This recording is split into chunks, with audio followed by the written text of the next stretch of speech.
Assalamualaikum warahmatullahi wabarakatuh. Nah, selamat berjumpa lagi teman-teman. Masih bersama saya Dudun, dan sudah pastinya di channel Dudun Aslam.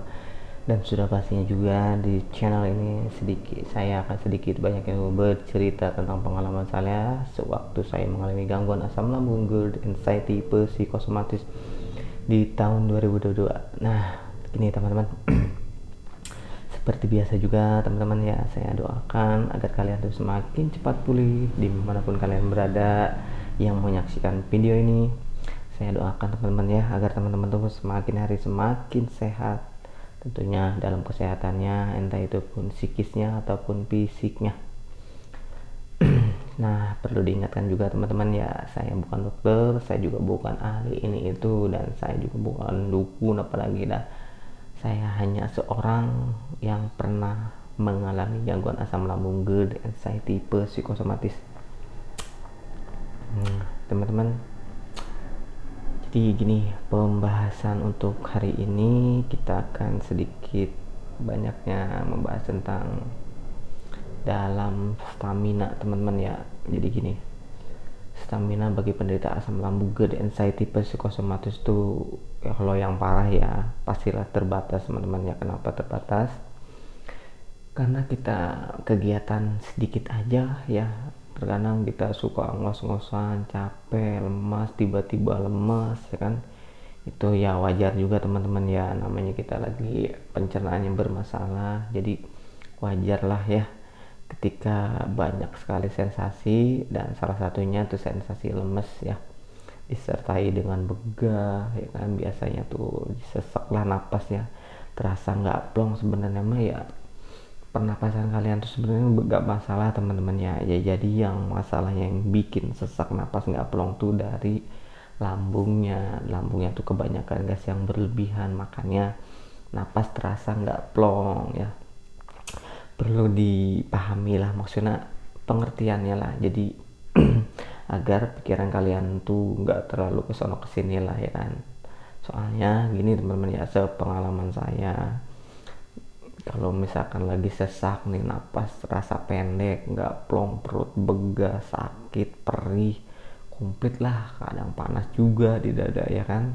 Nah, kadang disertai dengan otot-otot di daerah perut juga kan, di dada sakit ya kan, di bawah tulang rusuk, di pundak, di bahu, di belakang juga. Makanya banyak bener teman-teman ya, yang itu semua tuh masuk akal, dan pastinya juga ada penjelasannya tentunya dengan versi saya yang terbatas ini teman-teman ya. Jadi mohon maaf juga kalau misalkan penjelasannya nggak terlalu detail, tapi ya saya akan berusaha maksudnya sesuai apa saja yang saya rasakan ya, agar kalian juga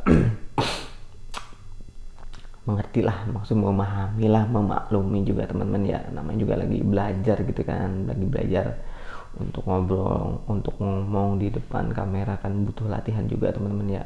Jadi mohon dimaklum ya. Nah, jadi gini teman-teman ya, jadi untuk stamina tuh sangat wajar teman-teman. Ketika kalian tuh aktivitas sedikit pun, wah itu udah kayak udah lari maraton aja lemesnya kan. Makanya teman-teman di sini kenapa kalau saya pribadi sih teman-teman ya, saya lebih, karena waktu saya sakit tuh saya sering banget teman-teman ya, yang namanya tuh konsumsi madu ya. Itu minum madunya juga sebenarnya nggak jelas, maksudnya sering gitu teman-teman ya, mau setengah jam sekali kayak mau sejam, jadi seingatnya saya. Karena apa? Karena waktu itu juga lagi parah-parahnya tuh, saya tuh udah mulai sedikit paham karena dibantu dengan video-video semacam ini teman-teman. Makanya saya ya maksudnya semangat terus lah, walaupun dengan berbagai sensasi yang saya rasakan.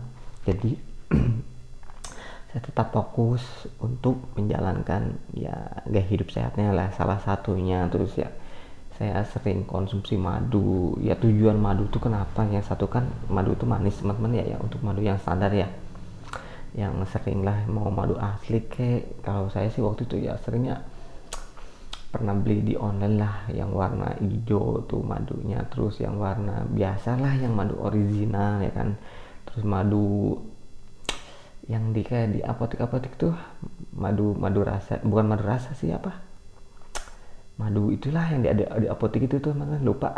Nah itu jadi minumnya pun, jadi biasanya saya langsung teman-teman ya, langsung ya saya pencet aja lah, langsung lah set, pokoknya sekira-kira ya kurang lebih setengah sendok teh lah kalau dikira-kira ya. Walaupun misalkan teman-teman mau misalkan 1 sendok ya nggak apa-apa, ya nggak masalah juga teman-teman ya. Itu biasanya saya disertai dengan minum air hangat teman-teman ya, air hangat yang agak panas lah ya, jangan terlalu hangat kuku juga. Jadi biar kalau minum air hangat yang agak panas tuh biasanya saya suka keluar keringat teman-teman. Nah disitu kan biar agak seger lagi badannya. Makanya itu teman-teman ya yang saya paling sering lakukan di saat untuk menghindari lemas, maksudnya biar stamina tuh ada terus teman-teman ya. Salah satunya itu dengan sering konsumsi madu, dan tak lupa juga teman-teman saya jadi ya minum air hangatnya tuh, maksudnya diusahakan lah selalu minum air hangat. Jadi saya mulai kan menerapkan gaya hidup sehat tuh sebenarnya di jam-jam kerja teman-teman ya. Jadi dengan keadaan yang banyak banget sensasinya, saya paksain kerja teman-teman ya, karena kan salah satu juga kayak saya udah berkeluarga ya kan, punya tanggung jawab. Jadinya ya itulah salah satunya yang maksudnya saya terus beraktivitas ya kan, ya tujuannya untuk ya menghidupi keluarga lah ya kan. Soalnya kan saya juga kerja harian lepas teman-teman ya, jadi masuk dibayar, nggak masuk ya nggak dibayar ya teman-teman, seperti itu. Jadi karena waktu itu kan saya sudah beberapa hari itu nggak masuk teman-teman ya, makanya itu nggak masuk kerja tuh hampir 10 hari lah berturut-turut teman-teman ya. Makanya kan nggak biasanya kan, misalnya soalnya kan jarang lah saya izin tuh kerja tuh, jadi alhamdulillah gitu ya kerja masuk terus teman-teman ya. Makanya pas begitu saya sakit ya, maksudnya langsung 10 hari itu kan maksudnya menjadi wah gimana nih tuh, sakit apa katanya. Pas begitu saya kasih tahu, oh gini-gini sakit lambung pak ya kan, ke atasan tuh ngomong gini-gini. Nah situ ya udahlah, yang penting katanya kalau misalkan masuk bawa surat dokter, ya udahlah ya. Nah jadi gitu teman-teman ya, salah satunya untuk menjaga stamina biar nggak terlalu malehoy biar nggak terlalu lemas, itu salah satunya saya sering konsumsi madu. Dan itu teman-teman ya, jadi karena di tempat kerja tuh ada dispenser ya kan. Nah jadi saya selalu pokoknya mah hampir setiap minum tuh saya mengusahakan air hangat. Jadi nah disitulah saya mulai merasakan manfaatnya dari air putih hangat tuh itu teman-teman. Kenapa saya maksudnya sekarang berbicara seperti itu, karena saya ketika saya rutin konsumsi air hangat tuh, itu stamina saya tuh, masuk keadaan saya tuh sedikit-sedikit mulai ada perubahan teman-teman. Dan dibantu juga sama itu madu ya.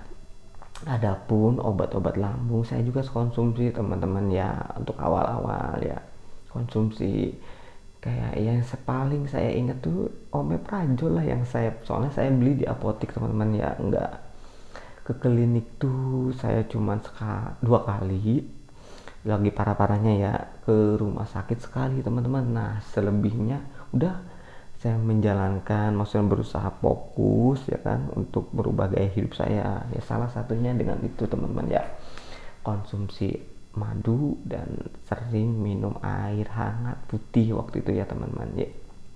Nah makanya untuk teman-teman nih kan rata-rata juga maksudnya bekerja kan aktivitasnya. Nah saran saya sih teman-teman ya, udah paksain walaupun dengan sensasi banyak ini itu, kalian bilang aja lah sama atasan kalian, maksudnya kalian dengan kondisi seperti ini, udah pasti kok, pasti dikasih pengertian lah untuk pekerjaan, nanti bisa maksudnya menyesuaikan lah dengan visi kalian. Saya pun waktu itu seperti itu teman-teman ya, saya bilang apa adanya. Jadi untuk kerjaan saya milah-milih dulu ya, maksudnya yang nggak terlalu berat bener ya teman-teman ya. Jadi gitu tujuannya, biar stamina tetap terjaga, tapi tetap aja teman-teman ya, sepengalaman saya walaupun saya sudah pilah-pilih ibaratnya dalam bekerjanya. Waktu itu lagi sakit, tetap aja teman-teman yang namanya sensasi berdatangan teman-teman ya, dari mulai lemes, mulai kelayangan, pandangan pudar, kayak ya pokoknya kayak menguning gitulah. Jadi dibilang ya susah juga sih untuk jadi penglihatan saya tiba-tiba kayak kuning gitu, kayak nyata nggak nyata sih waktu itu ya, perasaan saya seperti itu. Akhirnya ya itulah teman-teman, wah jangan-jangan nih tanda-tanda kematian, jangan-jangan seperti itu teman-teman. Nah emang seperti itulah teman-teman ya, hukum psikosomatis tuh ya. Jadi merasa-rasakan sesuatu yang belum tentu terjadi. Nah seperti itulah teman-teman untuk anxiety ya. Terus anxiety kan jelas lah teman-teman pada tahu itu kecemasan yang berlebihan. Nah makanya anxiety dan psikosomatis itu sebenarnya beda tipis teman-teman, tapi beda, mirip tapi beda. Nah seperti itu ya, hampir sama tapi beda sih. Jadi gini penjelasannya saya ya, jadi anxiety itu kecemasan yang berlebihan teman-teman ya, tapi kalau psikosomatis itu merasa-rasakan sesuatu yang belum tentu terjadi. Tapi biasanya nih sepengalaman saya, biasanya tuh datangnya tuh suka berbarengan teman-teman ya. Jadi di saat cemasnya datang, pemikiran-pemikiran jeleknya pun, nah itu pun hadir teman-teman. Jadinya sepaket gitulah. Jadi anxiety psikosomatis tuh biasanya ya kan yang saya rasakan tuh dia datangnya berbarengan. Jadi gitu teman-teman ya, untuk penjelasannya dari saya. Jadi untuk teman-teman nih, untuk kembali lagi ya untuk ke stamina nya ya, biar kalian tuh biar cepet mengerti lah ya kan. Makanya kenapa videonya nggak terlalu yang panjang dulu teman-teman ya, kenapa? Karena biar sedikit tapi kalian bisa mampu menerimanya dengan baik. Nah ketika itu kan nanti kan kalian bisa berlatih ya teman-teman. Kalau nggak dilatih ya susah juga teman-teman, karena kan tahu sendirilah teman-teman pengennya kan tuh rebahan mulu ya kan, akhirnya mikirnya ke sono ke sini. Sama teman-teman, saya juga merasakan seperti itu. Tapi seiringnya saya dengan beraktivitas ya kan, maksudnya dengan saya paksain nih bekerja walaupun dengan banyak sekali sensasi ini itunya, tapi justru itu teman-teman yang membuat saya cepat sembuh gitu. Makanya teman-teman juga paksain lah. Nah untuk para ibu rumah tangga juga nih, jangan rebahan mulu ya, aktivitas aja teman-teman ya.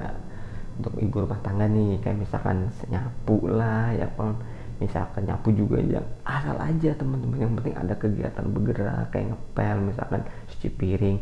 Kalau misalkan untuk nyuci nih ya kan mungkin terlalu banyak nih nanti, yang apalagi nyucinya yang manual ya teman-teman ya, disesuaikan saja lah, tinggal bagi tugas lah misalkan sama suaminya atau pasangannya lah, yang maksud saling lah ya kan pengertiannya. Nah ini bagus juga teman-teman ya, untuk peran pendamping juga nih, untuk yang punya pasangan diobrolin secara maksudnya cara baik-baik lah jadinya, agar nantinya ada kerjasama. Jadi saling memahami, ketika saling memahami nantinya pastinya juga kan adanya saling mendukung. Itu penting banget teman-teman ya. Jadi ini kembali lagi ke stamina nya teman-teman ya. Nah, gitu teman-teman ya, antisipasinya untuk agar stamina selalu terjaga nih. Jadi tips dari saya itu teman-teman ya, sering konsumsi madu ya waktu itu saya. Nah untuk teman-teman ya terserah kalian ya. Untuk makanannya nanti saya juga akan coba bahas ya, nanti jenisnya apa. Nah jadi untuk stamina yang paling sering saya konsumsi itu teman-teman madu sama air putih ya, salah satunya itu teman-teman. Tapi disertai dengan makan juga pastinya ya, syarat wajib orang pengen sehat tuh makan, salah satunya udah ya makan. Kalian jangan males makan ya, apalagi minum ya, karena 70% tubuh kita tuh cairan teman-teman ya.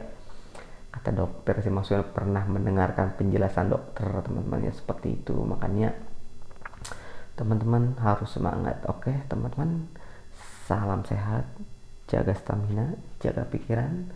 Assalamualaikum warahmatullahi wabarakatuh. Selamat jumpa.